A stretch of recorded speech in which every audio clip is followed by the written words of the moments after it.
Hello दोस्तों, दर्पण शिक्षा केंद्र में आप सभी का स्वागत है।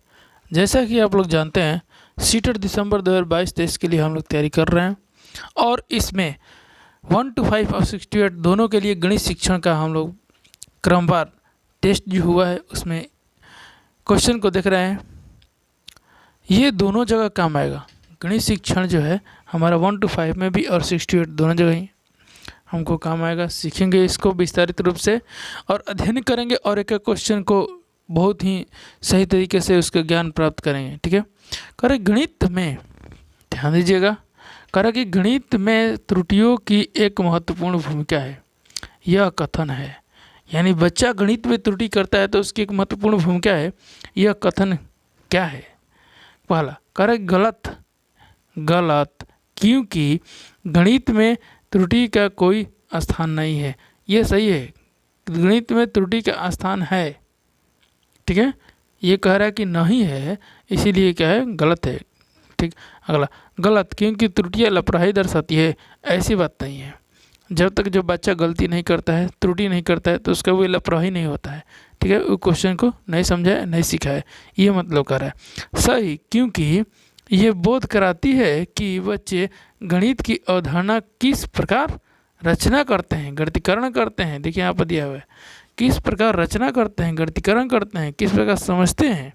इसीलिए ये सही है। क्योंकि ये बोध कराती है कि बच्चे गणित की अवधारणा किस प्रकार रचना करते हैं, गणितीकरण करते हैं।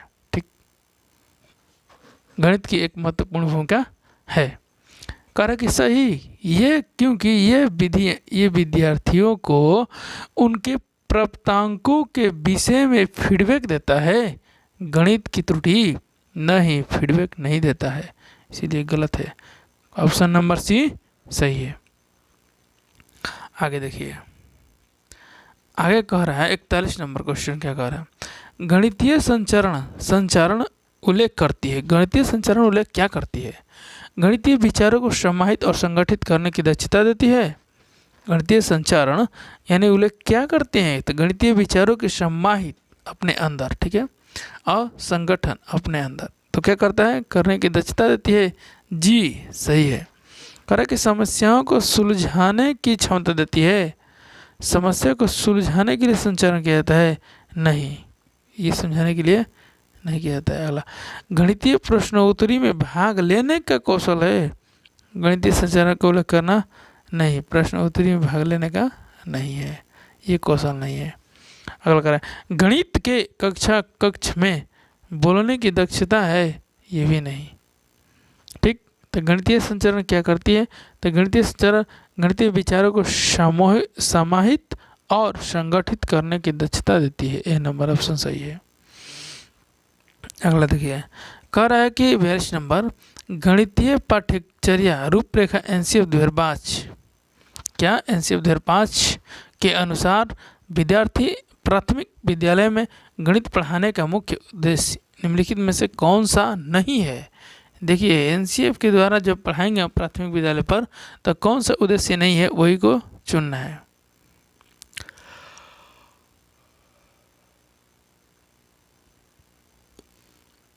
पहला ऑप्शन क्या है? पहला ऑप्शन है कि बच्चे की सोच विचार, बच्चे की सोच विचार, बच्चे की सोच विचार की प्रक्रिया को गणितीय रूप देना, ये सही है।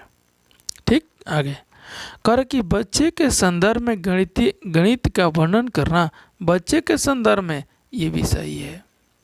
कर कि समस्या समाधान के कौशल को बढ़ावा देना, ये भी सही है।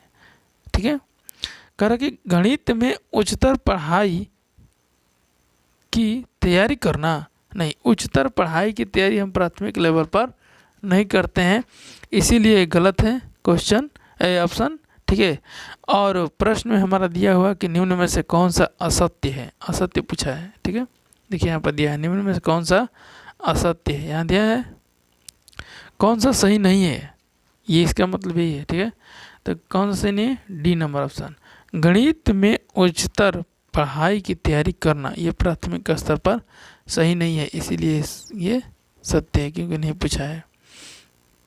आगे देखिए, कह रहा है कि प्राथमिक स्तर पर गणित की पाठ्य पुस्तक की सबसे अधिक महत्वपूर्ण विशेषता निम्नलिखित में से कौन सी है? किस स्तर पर? प्राथमिक स्तर पर। समझे? देखिए इसको एकदम ऑप्शन से चुनेंगे और एकदम आपका ट्रिक जो होगा एकदम सटीक समझ में आ जाएगा कि प्राथमिक स्तर पर गणित की पाठ्य पुस्तक की सबसे अधिक महत्वपूर्ण, यही तो एकदम बच्चे का दिमाग में जो खिचड़ी बनाता है, सबसे अधिक महत्वपूर्ण, सबसे कम महत्वपूर्ण। संकल्पनाओं का उच्चतर कक्षाओं में संबंध जोड़ा जाना चाहिए। उच्चतर दिया है, ये प्राथमिक लेवल पर नहीं होता है। कट गया? आगे चलिए। अब कह रहा है क्या कि संकल्पनाओं को जटिल से सरल के रूप में प्रदर्शित करना, पहले सरल फिर जटिल, ठीक, इसीलिए ये नहीं होगा। आगे ये संकल्पनाओं को पूर्णतः श्रेणीबद्ध में प्रस्तुत किया जाना चाहिए, नहीं, श्रेणीबद्ध में नहीं, गलत है। आगे देखिए अगला कह रहा है ऑप्शन डी नंबर कि संकल्पनाओं को मूर्त से अमूर्त रूप में प्रस्तुत किया जाना चाहिए। वेरी वेरी इंपॉर्टेंट है और ये आपका क्या है, सही भी है, ठीक है। ऑप्शन नंबर डी यही सही है। आगे देखिए आगे क्या कर रहा है, ये भी क्वेश्चन है आपका, इसको ध्यान से सुनिएगा। कर रहा है 44 नंबर क्वेश्चन, कक्ष यानी कि कक्षा 1 और कक्षा कौन सा, कक्षा 2 के गणित शिक्षण और अधिगम के लिए निम्न में से कौन सा सत्य है? क्या कर रहा है, गणित शिक्षण और का अधिगम, गणित शिक्षण सिखाने के लिए अधिगम लर्निंग होता है, यानी गणित शिक्षण को सिखाने के लिए निम्न में से कौन सा सही है? ठीक, कर अभ्यास के लिए बहुत अधिक अवसर उपलब्ध कराया जाए, यानी प्राथमिक स्तर पर बच्चों को बहुत सारा अवसर उपलब्ध कराइएगा तो बच्चा सीख जाएगा गणित शिक्षण, अधिगम कर लेगा, नहीं करेगा। आगे ये कह रहा है कि कक्षा 1 और 2 केवल, यानी केवल किसका, 1 और 2 गणित के मौखिक प्रश्नों को कराया जाना चाहिए। सिर्फ ओनली फॉर मौखिक ही प्रश्न कराइएगा तो बच्चा सीखेगा, नहीं सीखेगा। आगे कह रहा है क्या कि गणित का अन्य विषय जैसे कि भाषा, कला इत्यादि से समाकलन किया जाना चाहिए, यानी जुड़ना चाहिए, ठीक है, समाकलन करना चाहिए, जोड़ना चाहिए, सभी विषयों से गणित को जोड़ना चाहिए, ठीक है। गणित ही एक ऐसा विषय है कि अपने आप में ये पूर्ण है, ये किसी की सहायता से नहीं चलता है, लेकिन गणित के छोड़कर सभी विषय गणित के अलावा नहीं चल सकते हैं, ये सत्य है। पहला हमारा आंसर सही है। कह रहा है कि ऑप्शन नंबर सी सही है, ठीक है, इस क्वेश्चन का 44 नंबर क्वेश्चन का ऑप्शन नंबर सी सही है, ठीक है। कह रहे कक्षा 1 और 2 में गणित नहीं पढ़ाया जाना चाहिए, गलत है, पढ़ाया जाना चाहिए। गणित और भाषा दोही एक में पढ़ाया जाता है। आगे 45 नंबर भी ये क्वेश्चन है, कह कि चौथी कक्षा के विद्यार्थियों के लिए अधिगम उद्देश्य दिया गया है। विद्यार्थी दशमलव वाली 2 संख्याओं की जो कि दशमलव के 2 स्थान तक है, कितना स्थान तक, दशमलव के 2 स्थान तक है, को क्रम में रखने और उनकी तुलना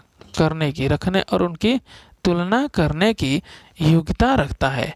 यह उद्देश्य अधिगम का क्या करता है? बोला प्रक्रियात्मक ध्येय, नो, प्रक्रियात्मक ध्येय नहीं होता।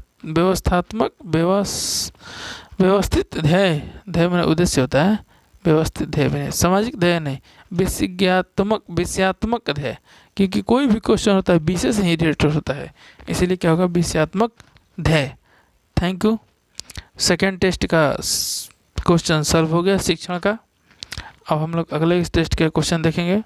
बहुत अच्छा लगा और सभी लोग इसे ध्यान से सुने, समझे और लाइक करें, सब्सक्राइब करें, अपने दोस्तों के ग्रुप में डालें, भेजें और बताएं, ठीक है, और कमेंट भी लिखें क्या कमी रह गई।